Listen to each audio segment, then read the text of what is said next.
என்னோட motive next 6 days motive உங்களை ஹாப்பியா வச்சு கம்ஃபர்டபுளா வச்சுக்கிறது தான். அட் த சேம் டைம் எனக்கு உங்களோட சப்போர்ட்டும் தேவை. ஏன்னா நீங்க இருக்கிறது கிட்டத்தட்ட 11,000 feet. நீங்க வந்து 0 லெவல்ல இருந்து டேரக்டா 11,000 feet ஃபிளைட் வந்திருக்கீங்க. ஸோ உங்களுக்கு வந்து நிறைய உங்களுக்கே தெரியாம பிசிக்கலா நிறைய ஒர்க் நடக்கும். ஸோ அதனால உங்களோட சப்போர்ட் எனக்கு வேணும். நான் நாளைக்கு என்னென்ன பண்ண போறேன்னு எவ்ரிடே நைட் வந்து டிஸ்கஸ் பண்ணிக்கலாம். ஃபுல்லா சொன்னா உங்களுக்கு கண்டிப்பா புரியாது. நாளைக்கு என்ன பண்றோம் அப்படிங்கறத நைட் டின்னர் அப்போ எவ்ரிடே நம்ம டிஸ்கஸ் பண்ணிடலாம். இன்னைக்கு வந்து ஃபர்ஸ்ட் டே 1 அக்கமடேஷன். இன்னைக்கு உங்களுக்கு ஃபுல்லா ரெஸ்ட் கொடுத்துட்டு பக்கத்துல வந்து இண்டஸ் ரிவர் ஓடுது, அது வரைக்கும் ஜாலியா ஒரு வாக் போயிட்டு ரிவர் வரைக்கும் போயிட்டு சும்மா ஜஸ்ட் உங்க பாடி வந்து அக்கமடேஷன் ரூம்குள்ளே இருந்தா உங்களுக்கு செட் ஆகாது. நீங்க இந்த என்விரான்மெண்ட் கூட இதாகும் வெஜ் ஆகும். அதுக்காக ஜஸ்ட் ஒரு ஜாலியா வாக்கிங் போயிட்டு வாக்கிங் வரும். பண்ணதுக்கு அப்புறம் உங்களுக்கு வந்து கேம்ப் ரெடியா இருக்கு.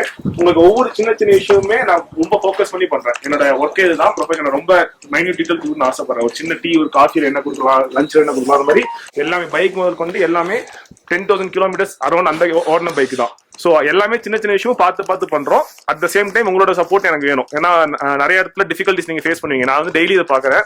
பட் நீங்க வந்து புதுசா இருக்கும், ஹையர் ஆல்டிட்யூட்ல குளிர் அதிகமா இருக்கும், உங்களுக்கு ப்ரீதிங் ப்ராப்ளம் இருக்கும், அந்த டைம்ல நீங்க டென்ஷன் ஆகலாம், அந்த மாதிரி இருக்கும். பட் எந்த டைம்லயும் நான் இருக்கேன். உங்களை பத்திரமா 6 நாள் சேஃபா கூட்டு போய் சேஃபா கூட்டு வந்துடலாம்.